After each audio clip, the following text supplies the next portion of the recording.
get a recorded message come through that you'll need to click to say I'm okay with being recorded.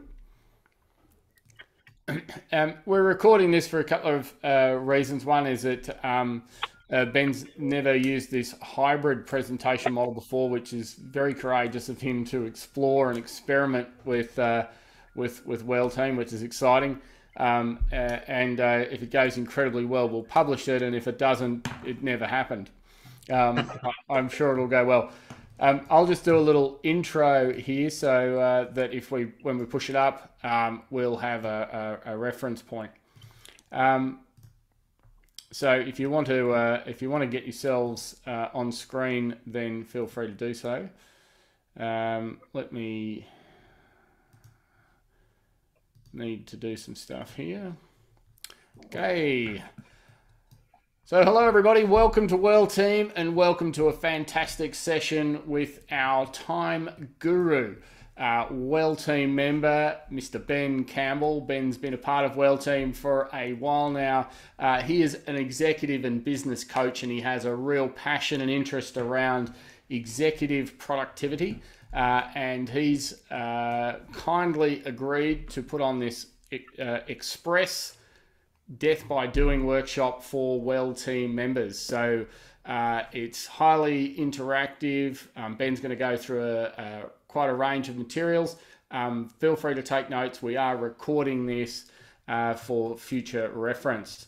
So welcome to David and Simon, Adrian from Adelaide, John from Ireland, Dan from Adelaide, and David from Adelaide. So we've got a good Adelaide contingent, and overseas there with our international contingent with John. So over to you, Ben. Welcome. Thanks, Troy. Thanks, fellas, for having us here today. I normally do this in person, and this is normally either a half day or a full day workshop. So you are definitely getting an express version today. I'm going to use a bit of an old school presentation. So we'll come to that in a sec, mixed with some modern day presentation. I've not done that before. I've done in person with this, either here or interstate. I ship these across. So we'll see how that goes. So, but again, thanks very much for having me here. The key thing today, and one of the things that I want to just make sure that we focus on today, is that my intention here is for you to think differently when you walk away from this session. So we're not going to be able to get to all of the things that you could do to improve your management of time, but if you can walk away here taking one or two things to do differently, then I'll be a happy man. And I think that will be good. So one of the things that I just want to just encourage you all to stay engaged is that there's a prize for the best question, the most engaged person. So feel free to jump in and ask questions along the way. If you want to save your questions till last, you can do that too.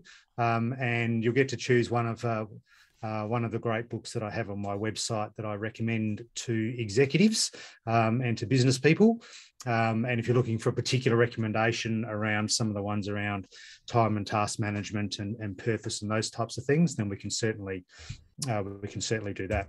So my first question to you today is, why are you here? And I'm not talking just necessarily about this very moment, but why are you here, right? And this is one of the things that obviously gets, Troy challenges us to think about, is that what is our role? What's our role and what's our purpose in life? If you're running a company, why are you there? Or why are you an executive? What is your purpose in life? And I know that working through the WellTeam program certainly challenges us to think about that. And we know that it's not about these things. It's not about, fancy houses or money or those types of things. Often we're challenged to think a little bit differently than that. And my question to you is, are you there yet? Have you arrived? Have you arrived at whatever it is that purpose is that you're looking for? And you may be there, but you may not be too. And the main reason why you won't be there yet is one of five things. It all boils down to one of five things, all right? And you can challenge me on this, but it's either One, that you've overcommitted yourself, right? Number one. Or two, we're distracted by things or not efficient in the way that the way we do things. Number three, we're doing the wrong things, right? Number four, we procrastinate or we can't prioritize properly, which is a challenge for us all. And number five, it may be that we're missing some skills. So those are the five sort of core key things about why we're not where we want to be, either in our career, in our family, in our health, in our life generally. And so that is the challenge. That is the challenge for us. And the main reason, really, that sits behind what it is that while we're challenged, is that we don't think about this enough. We don't think about time enough. And it is for all of the things that we talk about in society about precious natural resources. So think about, if you're in Europe at the moment, gas is probably a natural precious resource that you're thinking about. We've heard the budgets come out recently. They're talking, there's a fair bit of talking there about the precious natural resource of energy.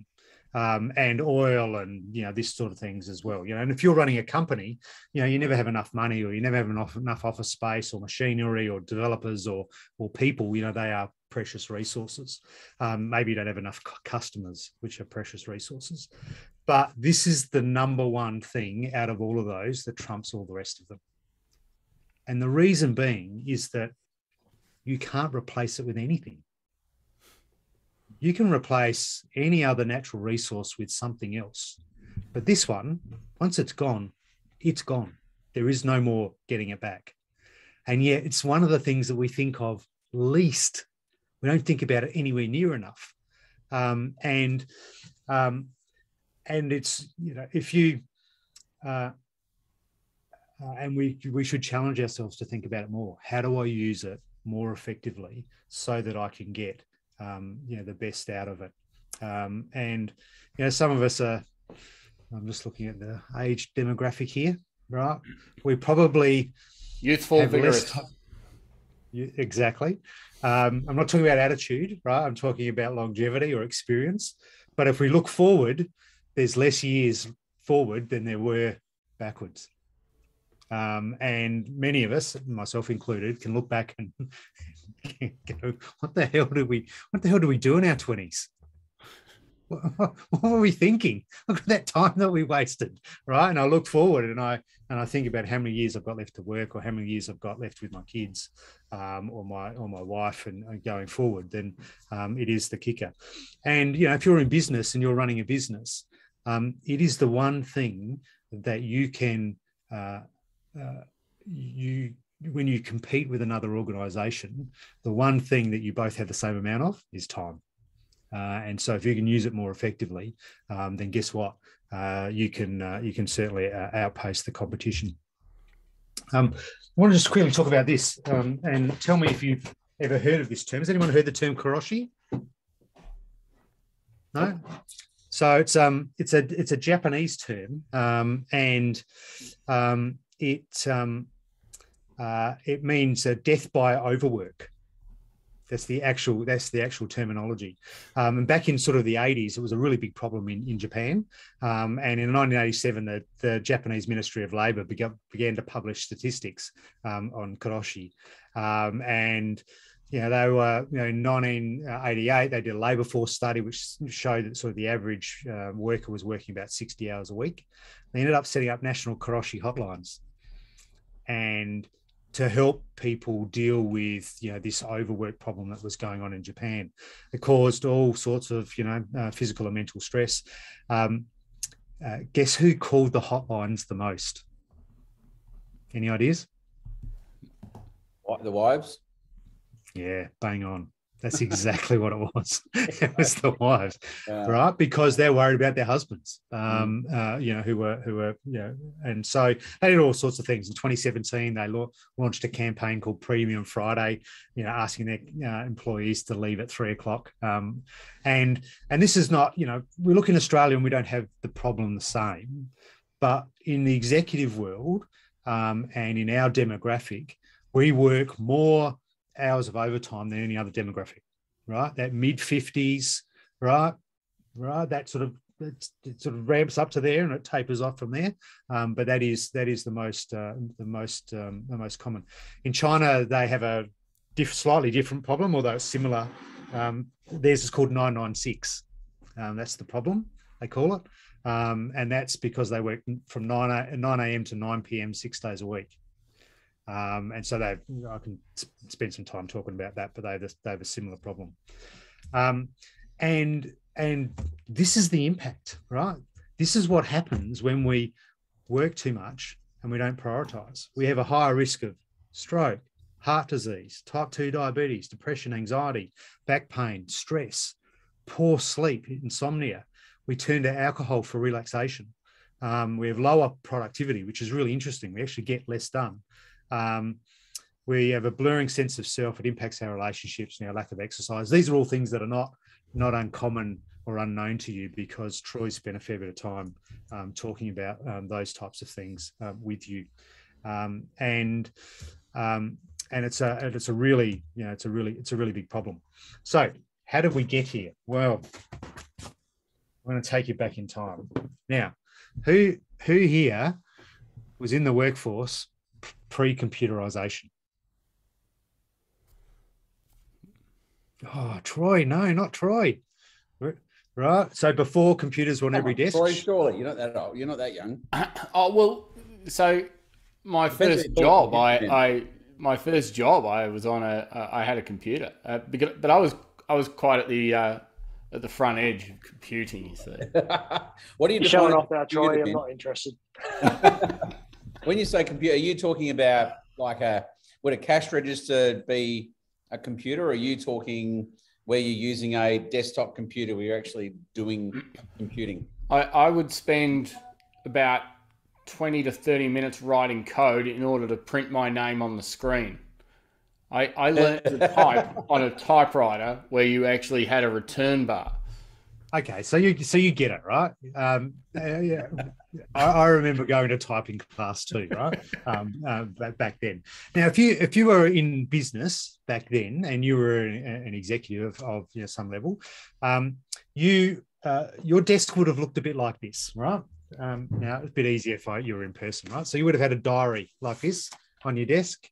This one's actually from 1989. This is my actual work diary from that year. So you would have had one of those on your desk, and your assistant who sat outside the office would fill that with your appointments for the day, things to do, and present it to you and say, Mr. Campbell, here's your diary for your day. You probably would have had a notepad on your desk like this. Have a calendar, or to jot notes and those sorts of things. You probably had a business card holder, maybe a Rolodex, with a bunch of business cards in it. You might have even had one of these. Ooh. Anyone have one of these? I actually have a rotary telephone, but it's in my shed and I couldn't find it. You might have had a push button rotary telephone, and you would have had an in tray, wouldn't you? Right, in your in tray, people put little things in there with some Post-it notes on it and said, and your assistant probably would have brought that through, right? And told you to sign here and read this and whatever. And it looked a little bit like this.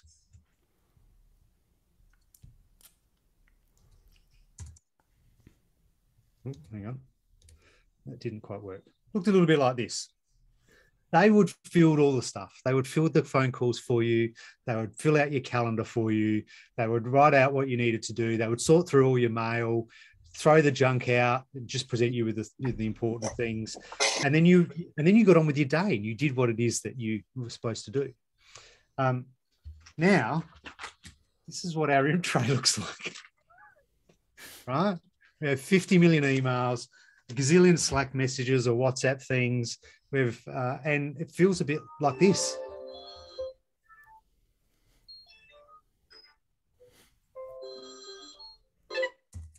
And the thing is that we, with computerization, right, and the ability for us to, and none of these tools are evil. Email's not evil. WhatsApp's not evil. All of these tools were all created with a purpose to help us save time and create a more effective way to do whatever it is, communicate, etc. But what's happened is that we've lost our consciousness about doing the things that are important. And we now do everything that gets presented to us because those things are really noisy. They're designed to be. They're designed to distract you. They're designed to get in your face. So that they can be used, and the makers of those platforms keep you stuck into them. Facebook, and you put all social media, etc., in there, and we have lost the ability to be in control of what it is that we're doing, and it's a really big challenge. I want to ask you a question that that you may not have asked yourself before, and it's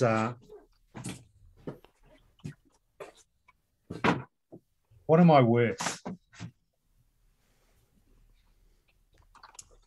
Anyone ever asked them that question? Anyone here bill by the hour to clients or anything like that? Yeah, a few. Yeah. Probably an easier thought process for you. But asking yourself what you're worth, I think, is a really interesting way of putting into perspective some of the things that we do. So I don't want you to call it out because I don't want anyone to be embarrassed by that. But I just want you to just think for a minute about, if you could boil it down to an hourly rate, what would you be worth? And you might say, well, that's a bit hard, Ben. I work in a company and, maybe you're involved in selling or sales or, something like that. Or maybe you run a business that brings in, X dollars or whatever. But just, even if you worked on a project as an example, right? And you said, I brought in $500,000 in gross profit last year and for a couple of days effort a week, right? You could easily boil that down to an hourly rate. But when you think about that,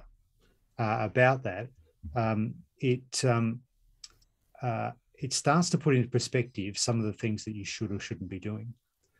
And not that everything comes down to money, right? I just want to be clear here, right? But it's just about raising some perspective. Because if you take the example of being back in the days of pre-computerization, an executive wouldn't have sat there and typed out a letter that took them 20 minutes to do. They just wouldn't do it, right? Because they were being paid X, the secretary executive system was being paid Y. It made a lot more sense for that person to do it than for the executive.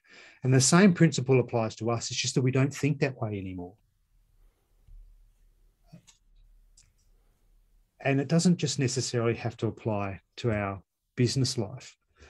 You can take this into all other areas. If you're running a business and you're working a fair few hours and you don't have a lot of time to spend with your kids or your partner or whatever, you may not be able to change the work situation right now. But are there other things outside of that you can change that does gives you some time back? Maybe you spend 3 hours mowing your lawn every Saturday. That might be your therapy, but do you really need to do that? Or do you pay someone $50 to do it yourself? Do it while you go and take your missus or your partner or your kids away. Do you do your own ironing? And that might be therapy for you, right? For me, I hate it. Right. So it was the first thing that gets outsourced in our house is a lady comes and picks up the ironing every week. Because when I translate that to, I could be spending time with a customer or I could be spending time with my wife or my kids, then all of a sudden it brings into perspective what I'm worth and the contribution that I can make. We all have some really amazing skills, right? We all have a really amazing value that we can bring into this life. And we've got to make sure that we're using that in the right place.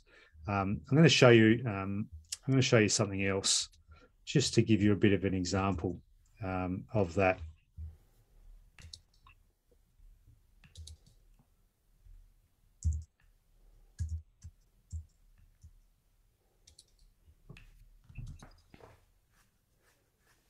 Are you seeing that or not?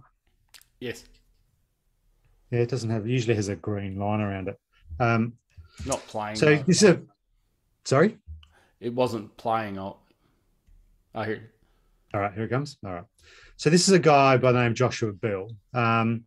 He's one of the finest classical musicians in the world. And you can see him down here on the left. It's a bit of an old video. It's like, from 2007, but he's busking in Boston's, I think, subway station. And a couple of nights before this, he was playing in Boston Symphony Hall, where just average seats went for $100 a ticket. He's playing exactly the same violin than he was playing that night.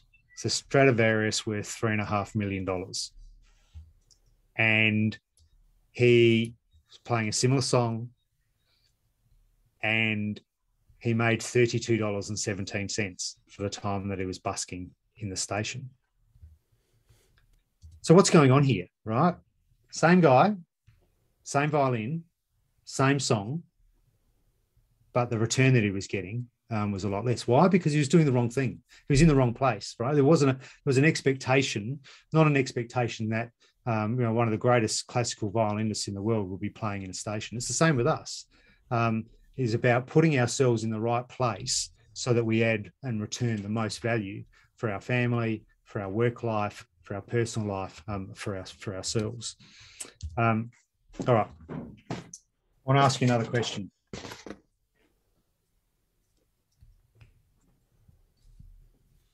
I can do it, but should I do it? Once upon a time, executives couldn't type. Now, they didn't send them to typing school to go and learn typing. But they had the executive assistant do that. And today we can do a lot of things that were once the responsibility of domain specialists to do. And 30 years ago, you wouldn't be seen dead doing half the things that you're doing today just because they're easy to do today. And it challenges us when we think about these things. And I'm going to show you some ways that we can think about these a little bit later. But one of the issues that we have is that things have become so easy to do that we just do them anyway. Has anyone read any of Marcus Aurelius's books? No? Great Roman emperor, quite a philosopher. But one of the things that he says is the attention that you give any action should be in due proportion to its worth. And I don't think we do that. And I think when we spend an hour a day on social media, we're actually not living the same. Now, I don't think social media in itself is bad. What I'm trying to highlight is that the most effective way that we can have an impact on the world and on our family, on ourselves, by doing that?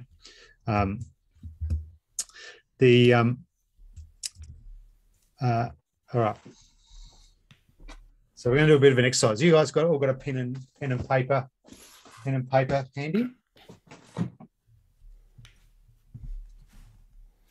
I'm ready. You ready? All right. So, the power of distraction, I think, is one of the biggest challenges that we have to face in our society today. And the reason for that is our brains are actually wired and built for distraction. Was that over there? Right? What's going on? Oh, my wife just walked in, right? I immediately notice, right, because I left the door open, which was a mistake, right? I heard the click of the back door. Who's that? What's going on there? Was that somebody? Was that her? I left the keys in the back door. Was that somebody else that's just come in? It was a courier, right? So our brains are wired for distraction. And of course, all of the things that we have, particularly in our phones and technology, are designed to distract us. And we do some things to try and sort of counterbalance that. So who thinks they're good at multitasking? Anyone pretty good multitasker here? Yeah. Okay. multitasking doesn't work, and I'm going to prove it. Right, in a second, we're going to do a little bit of an exercise, but the science is actually really clear on this. And as a gentleman by the name of Cal Newport, anyone read Cal's book, Deep Work? All right, definitely worth a read. But what he talks about is that in fact, let's just do the exercise, right? And then I'll show you. Okay. So I want you to draw up on your sheet of paper 3 columns. So column A is your letters column. The second column is your numbers column. And the third column is your Roman numerals column. Now, if you can't remember all of your Roman numerals, that's okay. I can't see your piece of paper. No one's going to judge you whether you got them right or wrong. Whatever your best recollection of your Roman numerals is. Okay. Now in the first column, I want you to put the letter A. In the numbers column, I want you to put the number 1. And in the Roman numerals column, I want you to put the letter I. Now, what I want you to do, and I'm going to put a timer on. What I want you to do is I want you to complete the column going across. So as I've written it, A1I, the next one you write is B2II, not yet, not yet. C3 III as an example, all the way down to J. Okay. And then once you've done that and got to the end, Roman numeral X is the last thing you'll write. I want you to look up and have a look at what the timer is when you're finished. All right. Ready? Go.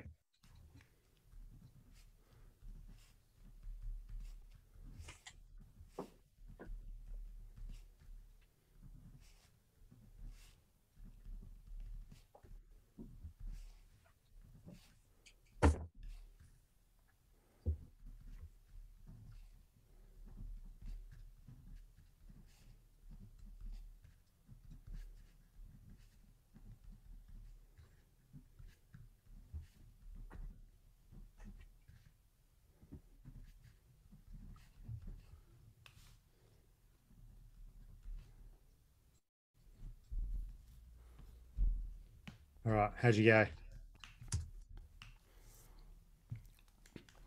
Anyone want to share their numbers? About 35. About 35? 35. 21. Who? 21? 21 or 31? 21. 2-1. Wow, that's good. Right, that would be a record. Simon with 31. You did go across the page, Adrian, didn't you? Legend. All right. Okay, so now we're going to do it. Now I want you to do it a little bit differently. Now I want you to go down the page. So I want you to go A to J, 1 to 10, I to X. All right. When I start the timer. You ready? Yep. Go.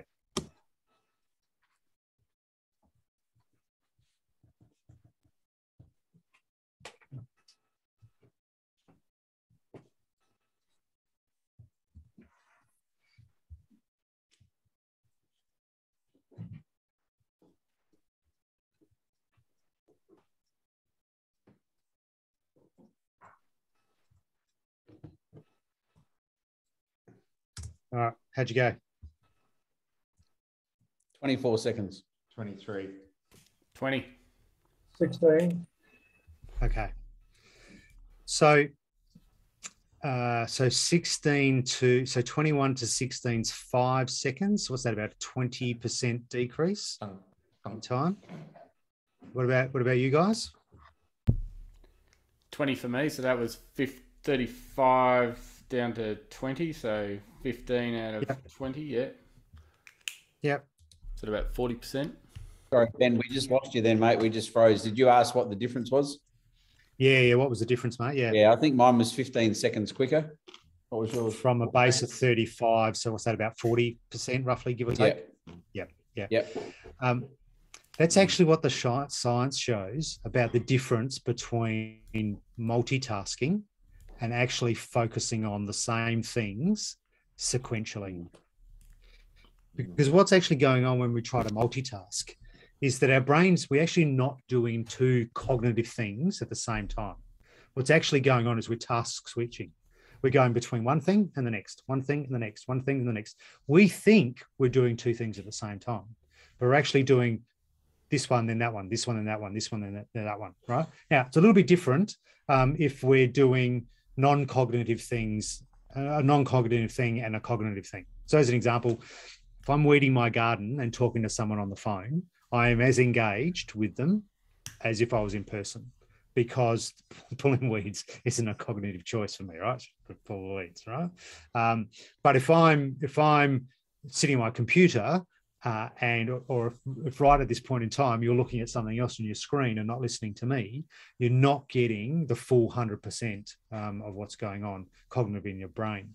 And so when you're multitasking, you're actually costing yourself time, and a significant amount of it.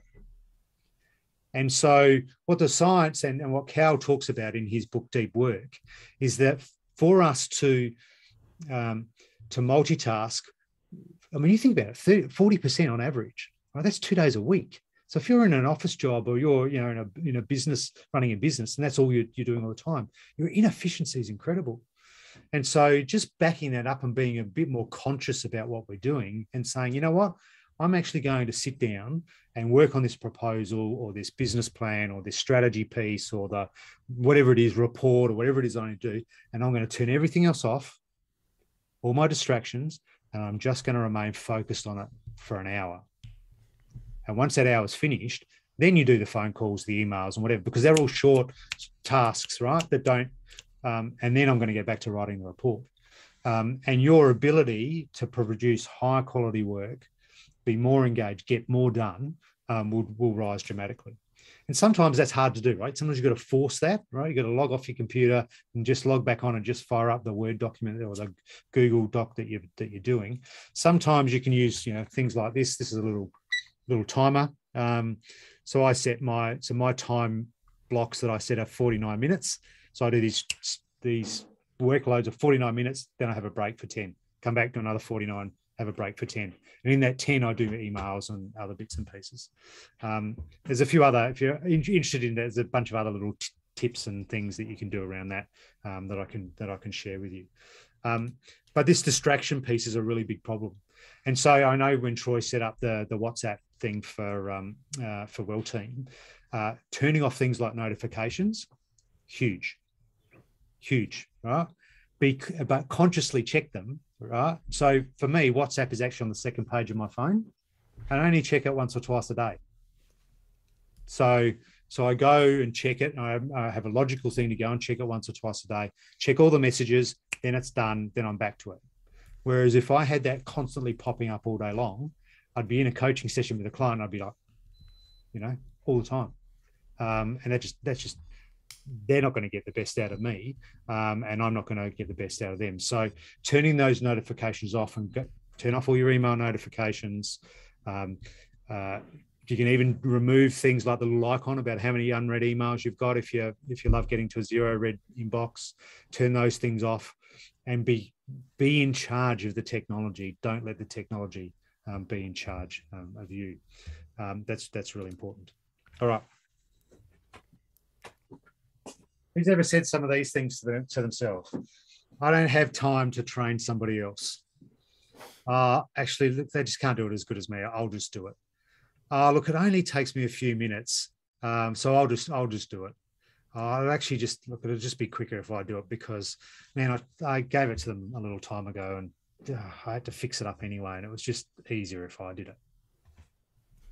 Who said that? Come on, fellas. We've all said it, right? We've all said it. And the issue we have with that is that we're actually thinking incredibly short term when we do that. We're not thinking long term. So if who's got employees or who's worked with employees, where you've been a manager before? Yeah, a few. Yeah. So in the short term, you're probably correct. It probably is quicker for you to do it yourself. Look, it'll only take me 15 minutes. It'll just be easier if I do it myself. But herein lies the challenge. Because when we think about it long term, 15 minutes a day, 7 days a week, 52 weeks a year, right, is 90 hours a year. If you take that down to 15 minutes a day, 5 days a week, 48 weeks a year, including some leave, it's still 60 hours a year. So that thing that you're doing that only takes 15 minutes, you've got 60 hours a year to train someone how to do it. And then you're in front for the next year, for the whole time. So even if it took you an hour to explain to someone how to do a 15-minute task, right, within 4 days, you're going to be net positive in terms of your time, and you have an extra 50, 60, 80, 90 hours a year to get things done. Conversely, if you're wasting 15 minutes a day on stuff that you just shouldn't be doing at all, then you've just gained yourself a whole bunch of time during the year. What if you took that even further, right? What if you said, well, it's an hour a day. What if you're wasting an hour a day on something that's meaningless, adds no value to your life? And we can all run down those rabbit warrens. I'm an American football fan. I could spend frigging hours every day, right, running down the rabbit hole of watching scores and listening to reports and whatever else. Now, I'm not saying you shouldn't have time to spend on your hobbies, but being conscious about if I'm wasting an hour on something that really adds no meaning to my life, that's 364 hours a year. That's 45 8-hour days a year, just by saving an hour a day. And so thinking about those things that I call them time thieves. Thinking about the things that suck away our time without us even really thinking about it. It's like a pickpocket. They've come, it's come and picked something out of your pocket, and all of a sudden you go, hell, I didn't get anything done today. What the hell? Where's my wallet gone? And you'll be very surprised at how many things are time thieves in your life. And if you can save 15 minutes a day, half an hour a day, an hour a day, by just being really conscious about the things, then all of a sudden, that hour you can spend on something really meaningful. Go for a walk with Troy, with a group, right? Maybe that hour is spent with your family. Maybe that hour is spent on date nights with your partner, right? It doesn't matter what it is, but those are the things that are meaningful, big, long-term things that have big, long-term impact, not short-term impact. All right, I'll play this. I'll play this for you.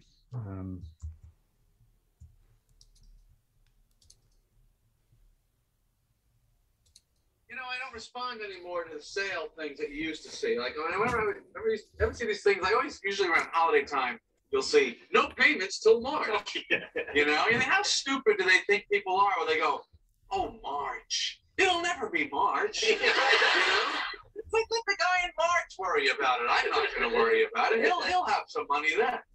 And I do that actually with my own body. Everything is like late at night, and you're watching TV, and I stay up late because I'm night guy. Getting up after 5 hours sleep, that's morning guy's problem. That's not my problem. I'm night guy. Night guy. Because night guy has control of when you go to sleep. Morning guy has to get up. There's nothing morning guy can do to get back at night guy.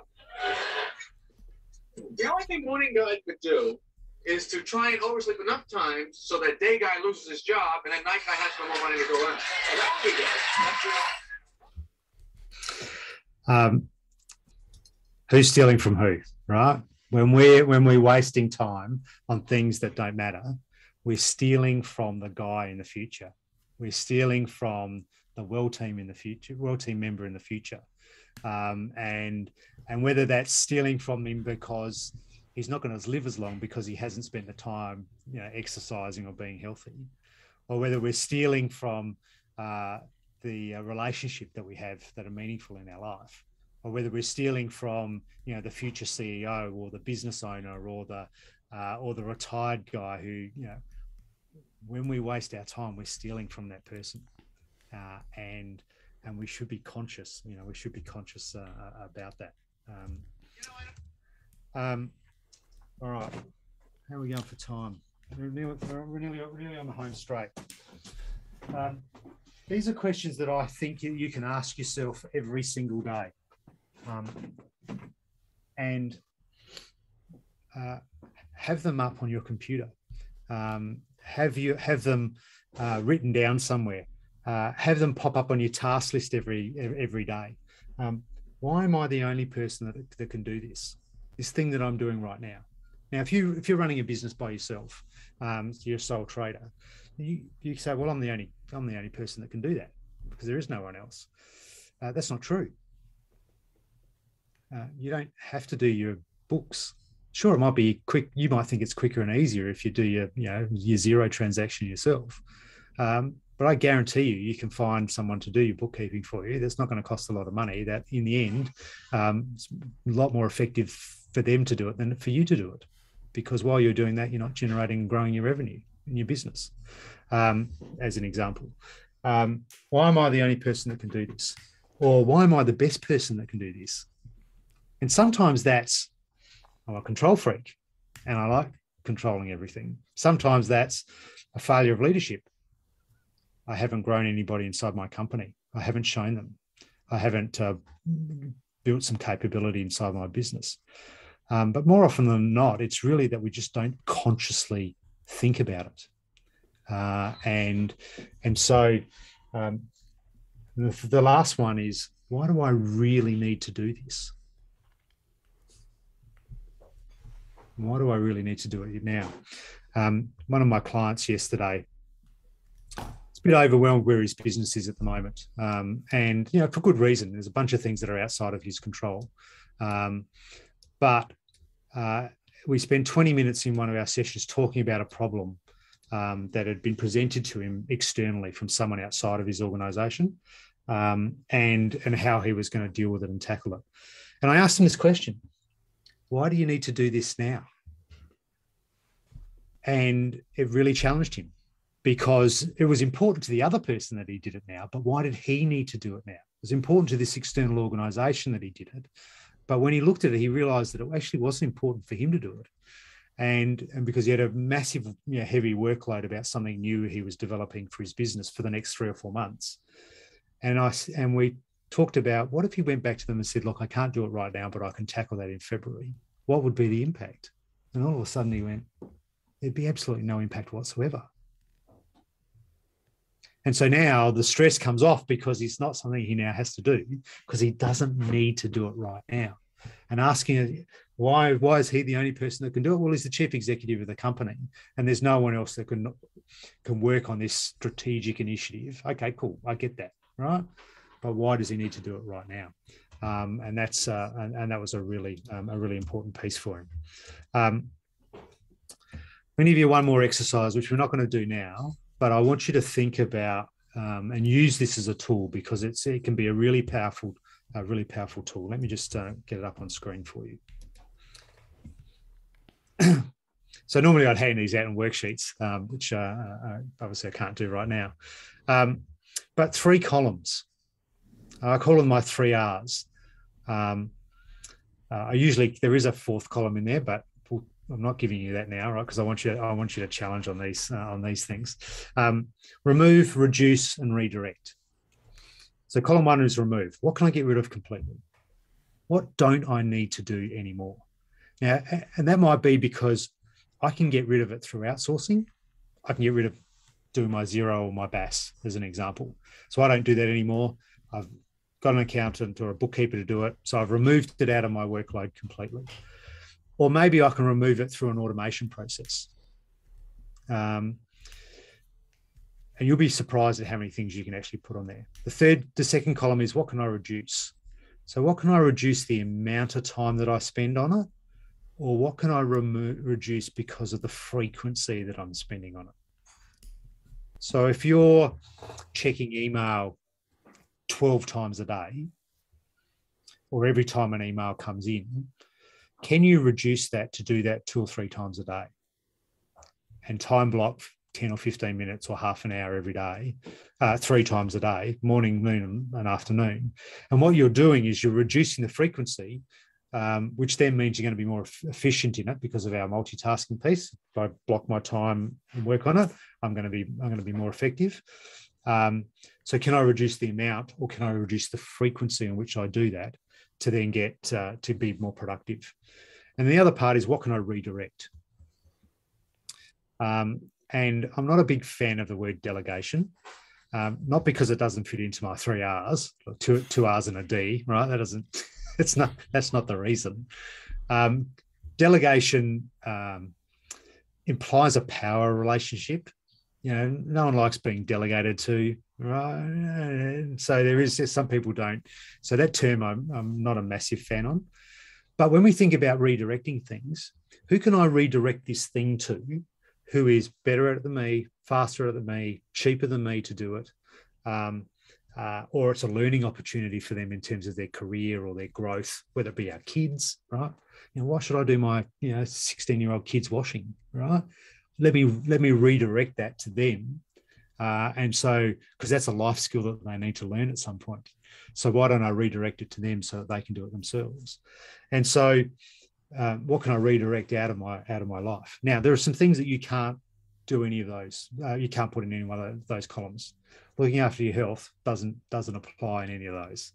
All right, those are things that you keep, and so there are things that you absolutely won't fit into those columns.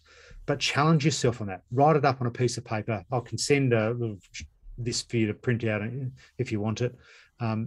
And see if you can stick some things in those columns, because I reckon you will absolutely find some things to put in there.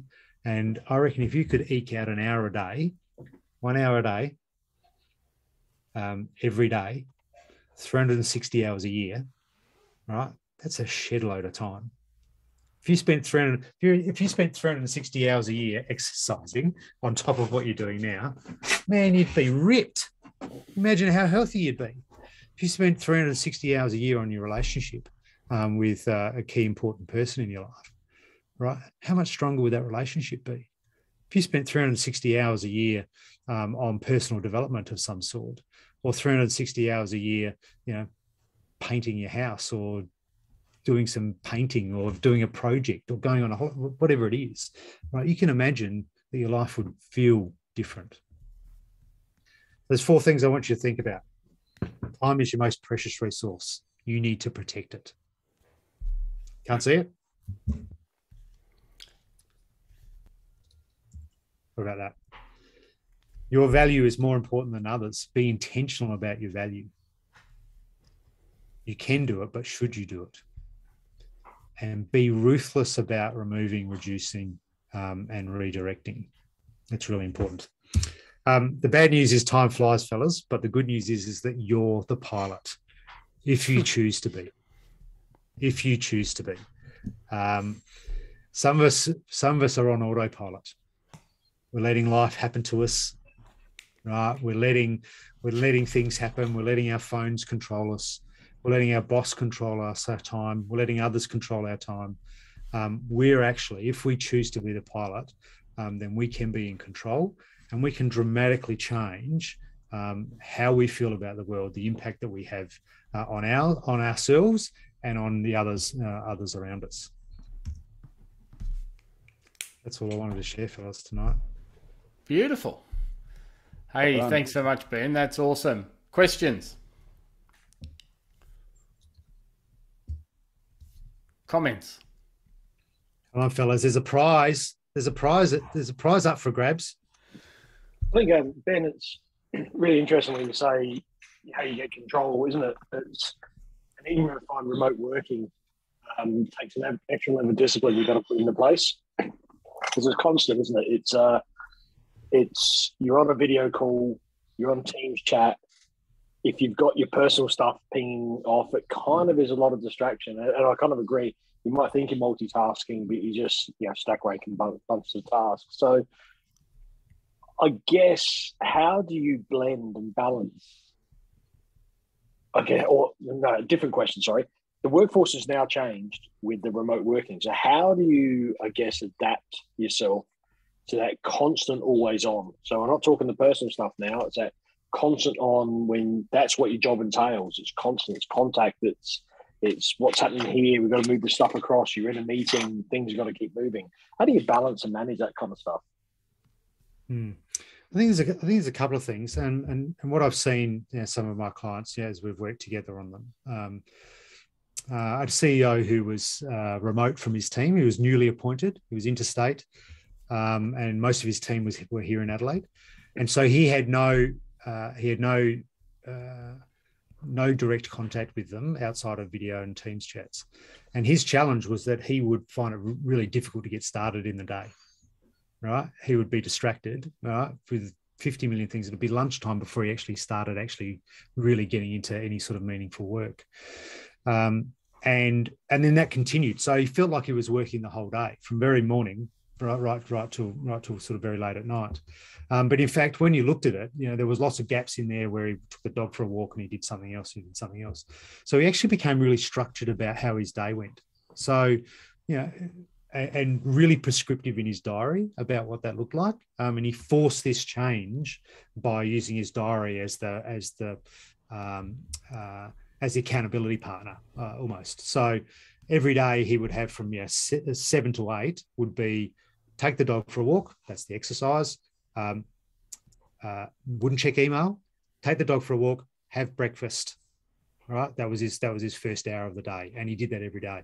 Then from 9 till 10 was meaningful work on the business strategic plan, something else, whatever it is, right?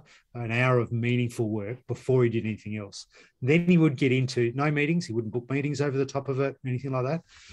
Then he would have a half an hour of email and other things. Then he would have, and so he would time block his day to actually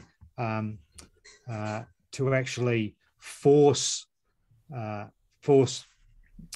cheers, Adrian, force himself to change his process and behavior so he could not end up working in, what he felt like was really 12 hours a day. So that was one way. The other way is we have this expectation that people think we should respond immediately to everything. Yep. And of course, when we've got all of our messaging apps and our email, and when they are constantly open all the time, then we will do that. And so we then reinforce that behavior, right? So people know, my clients know, and my family knows, and others know that if they want to contact me, sending me an email is not the place, right? If they need an immediate response, I'll always reply to emails. In fact, I've got an out of office on my email that says, Troy's probably had it. You remember what it says, Troy? It says that I practice what I preach, essentially, and that I'll get back to you in a particular time period. Yeah, correct. Yeah, so I say, check my emails, these times of the day. So I'll read your email then. But we exacerbate the behaviour of the expectation because we do that immediate response. So being diligent about setting up some times during the day when you do those things can be another way of actually, breaking those down. Are you finding, Daniel, that you've got people expecting you to respond at 7 o'clock at night and those types of things? Is that what you're talking about? No, not really expecting that response. I think it's just a constant always on, and there's a blend there. I think for me, there's an in between where allow for some unstructured, but actually start to build in the structure, because sometimes it's the lower down the food chain you get. It's all, sometimes it can be well and good at some levels to block it out, and I can do that. The further down the food chain, you can't. But no, I just, again, it reinforces maybe rather than going full on, fully structured, begin to build structure so you have those times of chaos. I've actually got another question as well, and it's more. So can I just pick up on one other thing, right? These are really, there are lots of things in here you can do around managing notifications and managing the times that people can contact you. There's a whole range of things in here that, tips and tricks that, would typically go through in a workshop like this, where you can actually stop people stop notifications coming up for text messages of people that are not your contacts, or that are, not the sort of core 5 people that you're happy to get a message from at 8 o'clock at night or 7 o'clock. It's a whole bunch of things that you can set up to actually be a little bit more in control of when you. Yeah, I like that. It's a bit so of there Discord, are, isn't it, on that? correct, yeah. But once they're set up, then they're set up for good, and they become just part of your operating rhythm. So I guess question 2 is then how, it's a tip more for Dave Watts and myself, is how do we stop ourselves looking at Strava every 6 minutes and seeing who's in front? Like, Dave's behind, so he's obviously trying to look if he can catch up. But what's a tip? Sorry, Dave, I couldn't help that, mate. So I'll give you 2 tips, right? One is turn off any of the messaging, that little bubble that shows you've got unread messages or whatever, right? Number 1. 2, turn off notifications that pop up, so you can turn those off, right? Number 2. 3, turn off the emails if you're getting email notifications, right? And then put a calendar entry in your diary for 5 o'clock every night or whatever. Check Strava. Actually, Dave, on that'll give us time to go out and get those extra 45 minutes in when we see we've been past. No, the walk done. Exactly. Now you're talking, right? Because now what it's doing. And I know I said it in jest, it's a bit of jest, but there is also a bit of seriousness in that. Not necessarily about Strava, but I think the point of the answer is, start to kind of just block the time and turn the alerts off, whether it's Strava, LinkedIn. Lord knows LinkedIn can chew up a lot of time going, I wonder if someone, like, who cares? Look at it later. So the answer's still valid across the board. Yeah. And you just got to be conscious about them, right? So take LinkedIn as an example. All right. You've got connection requests that come in there. You've got a bunch of news that comes in there, right? And all of those will pop up in the little number icon of things that you need to action in LinkedIn.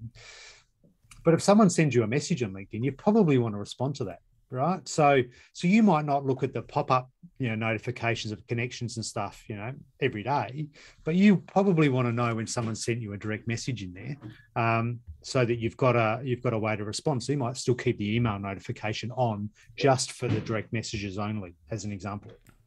Yeah, good advice. Thanks.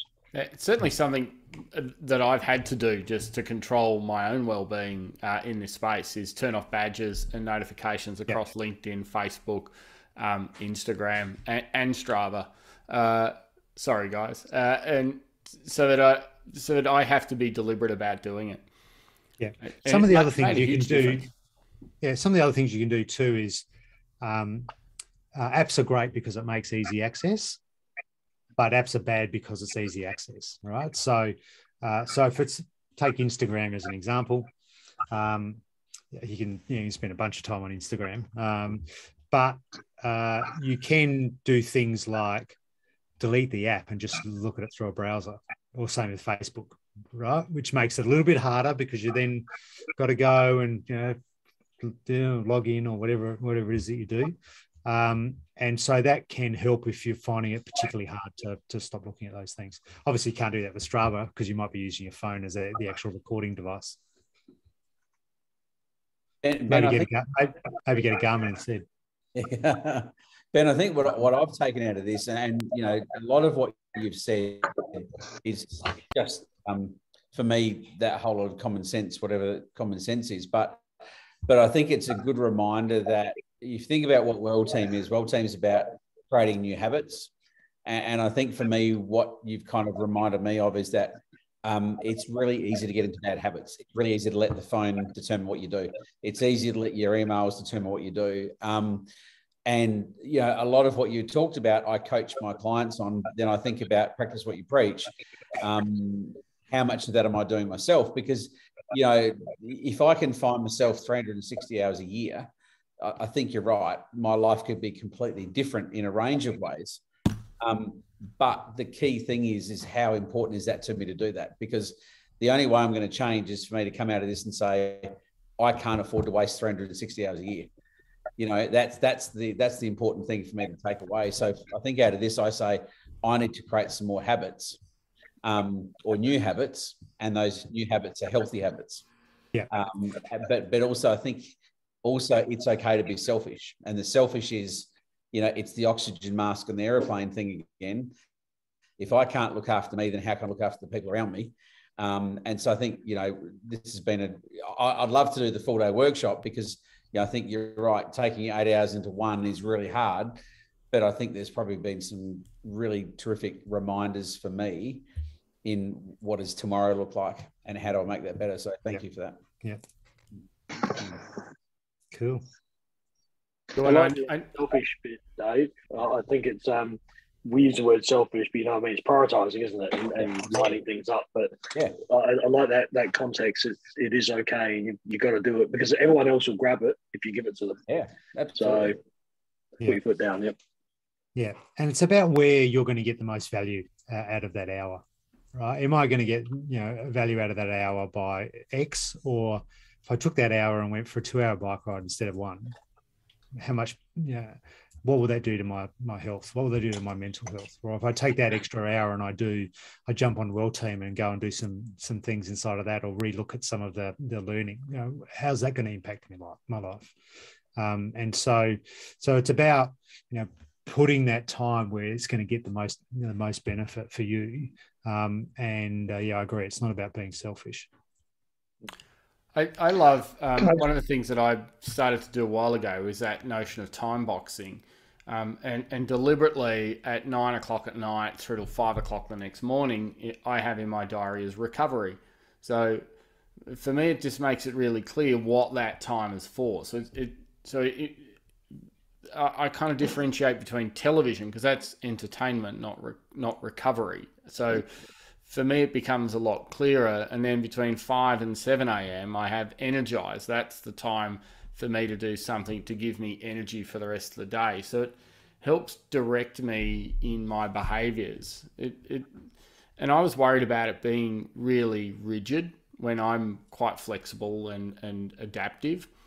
But I've just found it's a constant reminder every day that, hey, that's for energize. I have family time listed in there as well prior to school. So it just helps keep me on task with some of those important things so I don't waste so much time. Yeah.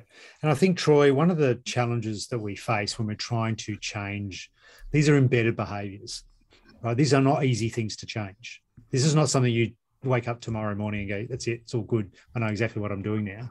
These are because all of the things around us, right, are the reasons why we get in that position where we feel a bit out of control. And so we've got to do a massive change, right? You know, David, it might be that you need an accountability partner to help you, right? It might be that, Troy, you need that, you know, that block of time, you know, from 9 till whenever. It might be that, you know, you need someone to, you know, help you, you know, from a coaching perspective. It might be one of the ones that I used a number of years ago was a program called Focus Mate. Anyone heard of Focus Mate? No. So I was having issues with procrastination. All right, this was years ago, and what Focus Mate is you jump on that. They've got a platform. You jump on there. You book a Focus Mate session, and it goes into your diary, and it's 50 minutes where you dedicate to completing something or doing something in that 50 minutes, right? And what it does is it connects you with somebody else who also needs a Focus Mate session at that time, somewhere else in the world. I've had Russia, Colombia, you know, whatever, and you have to log in at that time, and you connect to them via video, and you say, "Hi, I'm Ben. I'm from Australia. You know, in this 50 minutes, I'm going to finish the proposal that I'm writing for the client." And they say, "Well, I'm, you know, studying for this exam, so I'm going to read these 3 chapters in this book." And then you go, "Okay, great, good luck." And you stay on video, right, for that 50 minutes, and you do your thing, whatever it is, and you don't get up and leave. Otherwise, they report you as being a bad Focus Mate partner, right? Or you can't not turn up, right? Otherwise, you get a black mark against your name. Now, it's an extreme example. But sometimes you do have to do extreme things, right, to break the habit or the bad habit. And I used Focus Mate for probably 2 months, I think, you know, in a particular point in my life. And I haven't used it since because I don't need it. I don't have that problem anymore. So sometimes you have to do some extreme things to break the cycle of really those embedded behaviors. Have you? One of the things. Oh, sorry, John. Sorry, Troy. Yeah, just a real quick one, Ben. Thanks of the session. Really enjoyed that. You mentioned a book midway through while I was driving. It was by Cal. Somebody, could you just remind me what that one was? So I've got. In fact, what I might do is I might share with Troy. But if you want to write this down, there's a few really good books around this. One is called Deep Work by Cal Newport. We've got the WhatsApp channel for this particular session. So if you want to put that on there, even that's fantastic. Yep, I'll do that. Let me just make a note of that.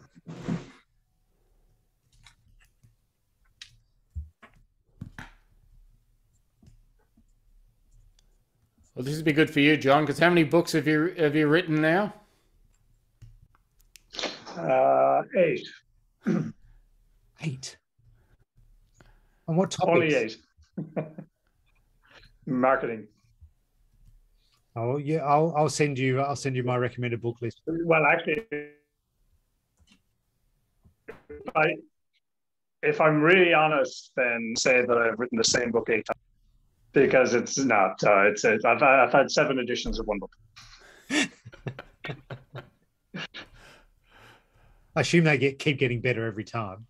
They get better every time, and marketing changes very quickly. So over a period of 20 odd years, it's changed remarkably. Yeah, I bet. We're hoping to get a WellTeam chapter in there one day. Yeah, might be the next project, mate. Do the 4 Ps still apply today as they did 30 years ago? Yeah. I mean, you still have them. You know, they've evolved and changed, but they're all still there. You got to get your prices right. You got to get your promotion right. So yeah, of course. But they've changed remarkably in terms of how we do them and how they look. Yeah. But yeah, they're still there. Very good. Hey, brilliant. Look, I'm conscious of everybody's time. Ben, thank you so much. Are there any final questions, comments for Ben? No, thanks a lot for your time, Ben. Really appreciate it. Pleasure. Thanks for having me, That fellas. was good. Thank you. Yeah, thanks. Thanks so much, Ben. I really appreciate it. Thanks for putting this express session together, and for coming on a bit earlier than you had expected. So Ben was anticipating a 7:30 start until he got my WhatsApp message at the 5:30 start. So that normally he'd be in his pajamas presenting at 7:30. But how do you know? How do you know I'm not down below? So I really appreciate it. Thank you all for joining as well. It's fantastic, and I think it's really wonderful and amazing to have such talented members of WellTeam, and for them to be able to share their wisdom and knowledge with all of us as well. And if you want to know more about Death by Doing, Ben's website, which I'm sure he'll share in WhatsApp, you can certainly head there. He has a podcast called Self-Made Theory as well, which is a fantastic way to get some insights into different organisations and the way different people operate as well. Awesome. Thank you very much. Enjoy your night. Thanks very much, guys. Bye-bye. Stay well. Thanks all. Really good. Thanks, guys. Thanks for that.